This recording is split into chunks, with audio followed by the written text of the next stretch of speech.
The Surtec name, while it had served us well for a couple of decades, it just didn't fully convey the combined offering that we now have.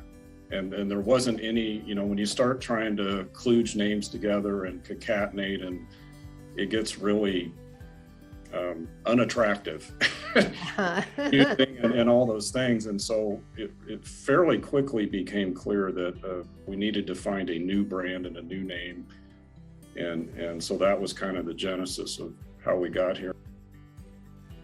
And in the beginning, I thought we would just merge the two names, and Jeff was the one that kind of said, nah, let's just start all over. So we started off just kind of coming to the table with, well, what are some naming parameters that we have? I wanted an A, so we'd be at the top of the list because I started being at the bottom, and I wanted a V in the middle somewhere. That was, and I actually used tools on the internet to find names with an A at the beginning and a V in the middle because of the design V. I thought that'd be cool.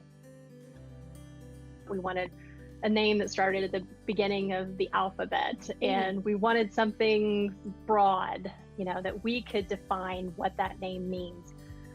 So we didn't want it to be too descriptive because that would be limiting. So we kind of had all these naming requirements that we identified first. We came up with Essentia, I think we were going to go with. We had all kind of decided on that one. It's not just the name, but it's also, is the trademark available? And also, is the domain available, which is one of the most tricky components to naming. We had a lot of great names we loved, and as we searched, it's like, oh, there's not a .com open for that. So it really gets into a little bit of art and a little bit of science to figure out that right blend of the name and then the URL to go with it. That didn't go through. I think for me personally, it took the wind out of my sails a little bit. We're like, oh, I thought we were past this, because it's a lot of work to come up with a name. Yeah. And when Genuen came out there, I think Bob got it. Our CSO is the one that found that name on some type of name generation. And when I heard it, I didn't love it, but I did not like it. And that's where I was in this journey. I not dislike it.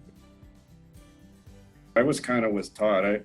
I didn't not like it, but I didn't immediately love it. And I fell in love with it the day we worked with Sarah from TREW, and we got the logo right. And it just, all of a sudden, it clicked for me. And it was one of those things that was like, I just knew.